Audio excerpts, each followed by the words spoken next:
আল্লাহ। আমার মাওলা বলে বান্দা বান্দি তুই যখন জমিনে বইসা আমাকে ডাক দিবি আল্লাহ, তুই ডাক দিবি একবার, আমি তোর ডাকে সাড়া দিব ৭০ বার। মাওলা বলেন উদউনি আস্তাজিব লাকুম, তুই আমাকে ডাকতে দেরি, আমি তোমার ডাকে সাড়া দিতে দেরি করব না। ভাইরা তাহলে নেক কাজ করিয়া কবরে যাওয়া লাগবে নাকি লাগবে না? নেক কাজের ভিতরে নামাজ আছে না নাই? সাহাবায়ে কেরাম যারা দুনিয়ার ভিতরে জান্নাতের সার্টিফিকেট পাইল, আল্লাহু আকবার, আবু বকর, ওমর, ওসমান, আলী, তালহা, জুবাইর, আব্দুর রহমান ইবনে আউফ, সাদ ইবনে আবি ওয়াক্কাস, সাইদ ইবনে যায়েদ, আবু উবাইদা ইবনুল জাররাহ রাদিয়াল্লাহু তাআলা আনহুমা, জোরে বলেন সুবহানাল্লাহ। এই ১০ জন ব্যক্তি দুনিয়ার ভিতরে জান্নাতের সার্টিফিকেট পাইছে। আবু বকর রাদিয়াল্লাহু তাআলা আনহু ১ নম্বরে জান্নাতের সার্টিফিকেট পাইছে। তারপরেও মসজিদে নববীর ভিতরে দাঁড়াইয়া রাতে নামাজ পড়ে আর কোরআন তেলাওয়াত করে। আল্লাহ রাসূল হুজরার ভিতরে বইসা শুনতেছে কে জানি মসজিদের ভিতরে কান্না করে। আল্লাহ রাসূল গিয়া দেখে দুনিয়ার আর কেউ না, আবু বকর নামাজ পড়ে আর কোরআন তেলাওয়াত করে, কান্না করে। জোরে বলেন সুবহানাল্লাহ। আল্লাহ রাসূল নামাজ শেষে ডাক দিয়ে বলে আবু বকর, আপনি নামাজের ভিতরে কেন কান্না করেন? আবু বকর ডাক দিয়ে বলে ও নবী, আমার মাওলা বলছেন আমতাজুল ইয়াউমা আইয়ুহাল মুজরিমুন, আমার মাওলা কিয়ামতের দিন ঘোষণা করবে হে নাফরমানেরা আলাদা হইয়া যাও, আমার এই বান্দা বান্দি নেককার বান্দা বান্দিদের থেকে তোমরা আলাদা হইয়া যাও।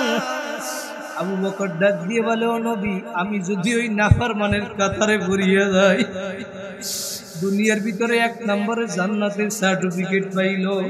কারা কারা নেক কাজ করিয়া জান্নাতে যাইতে চান? জোরে আজ জায়গায় একটা আল্লাহ বলিয়া ডাক দেন। আমার মাওলা বলে যারা নেক কাজ করিয়া কবরে আসবা, নবী বলেন আল কবরু রাউযাতুম মির রিয়াজিল জান্নাহ, তার জন্য কবরটা একটা জান্নাতের বাগান হইয়া যাবে। জোরে বলেন সুবহানাল্লাহ। ভাইরা একটু মনকে বুঝান, ওরে মন, দুনিয়ার ভিতরে কি কারণে আসছি আর কি নিয়ে রওনা করলাম আর বর্তমানে কি করতেছি একটু চিন্তা ভাবনা কইরা ওই হিসাব নিকাশ মিলাইয়া তারপর মাওলার কবরে গিয়া শুইয়েন। কারণ দুনিয়ার ভিতরে আপনি আসছেন ভাইরা, আপনি যদি অসুস্থ হইয়া যান, প্রথমে আপনাকে এই প্রাথমিক চিকিৎসা তখন আপনার স্থানীয় জায়গায় নেওয়া হবে। কথা বলেন ঠিক কিনা? যদি আপনি সেইখানে সুস্থ না হন, ডাক্তাররা পরীক্ষা নিরীক্ষা করিয়া দেখবে তোমাকে এইখানে চিকিৎসা হবে না, ঢাকা নিয়ে যাওয়া লাগবে। যখন আপনাকে ঢাকা নিয়ে আসবে, ঢাকার ডাক্তাররা আপনাকে পরীক্ষা নিরীক্ষা কইরা বলবে তোমার এখানে হবে না, বাংলাদেশে তোমার চিকিৎসা হবে না, বিদেশে যাওয়া লাগবে। বলে কি বলে না? তখন একটা পর্যায়ে আপনি বিদেশে যাওয়ার জন্য সম্পদ বিক্রি কইরা, ঘর বাড়ি বিক্রি কইরা, জায়গা জমি বিক্রি কইরা নিঃস্ব হইয়া তারপরে বিদেশে যান ডাক্তার দেখানোর জন্য। কথা বলেন ঠিক না বেঠি? কিন্তু যতই ডাক্তার কবিরাজ দেখাও না কেন, যেদিন তোমার বাড়ির দরজায় আজরাইল সালাতু ওয়াস সালাম সিটি বাজাইয়া বসবে, ওই দিন যত ডাক্তার কবিরাজ ডাকো না কেন, যত ইনজেকশন পুশ করো না কেন, ওই দিন আর কোনো রাখার কোনো সুযোগ নাই।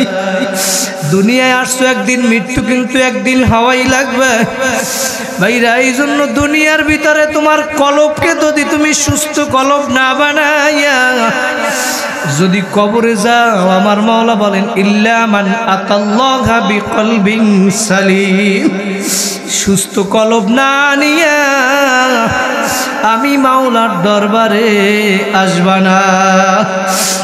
ওয়ালা তামুতুন্না ইল্লা ওয়া আনতুম মুসলিমুন, মুসলমান না হইয়া কিন্তু কেউ কবরে আইসো না। আমার মাওলা ডাক দিয়া বলে বান্দা বান্দিরা, সুস্থ কলব না নিয়ে আমি মাওলার দরবারে আসবা না। অসুস্থ কলব নিয়ে যদি কবরে গিয়া বসো, আমার মাওলা তোমার ওই অসুস্থ কলবকে সুস্থ করার জন্য বানাইয়া রাখছে হসপিটাল জাহান্নাম। আমার মাওলা বলেন মিন ওয়ারাইহিম জাহান্নাম, ওই অসুস্থ কলব নিয়ে যদি কবরে আসো, তোমার কবরে চতুর্দিকে আগুন আর আগুন। ওই কবরে মা নাই, ভাই নাই, বন্ধু নাই, আত্মীয় স্বজন কেউ নাই। ওই কবরে আমার আল্লাহ ছাড়া কেউ আপন হবে না। কথা বলেন ঠিক না বেঠিক? ও যুবক ভাইরা, মোহাম্মদপুরের ভাইরা, আমার মুরব্বী বাবারা, আমার পর্দার আড়ালের মা ও বোনেরা, কোন দুনিয়ার পাগল হইলা একটু মনকে বুঝাও। রে মন, কোথায় রওনা করছ? ওই জাহান্নামের আগুন এক সেকেন্ড সহ্য করার শক্তি দুনিয়ার কোনো মানুষের নাই। ওই জাহান্নাম হসপিটাল আমার মাওলা বানাইয়া রাখছে। আমার নবী বলে ওই জাহান্নামের আগুন কেমন তেজের আগুন জানো? ওই জাহান্নামের আগুন দুনিয়ার আগুনের থেকে 70 গুণ বেশি তেজের আগুন। আল্লাহু আকবার। ওই দুনিয়ার আগুনের ভিতরে কোনো মানুষ 1 মিনিট হাত রাখবে এমন শক্তি নাই। আর ওই জাহান্নামের আগুন কেমন আগুন? আমার মাওলা ডাক দিয়া বলে নারুল্লাহিল মুকাদাতুল্লাতি তাত্তালিউ আলাল আফইদা।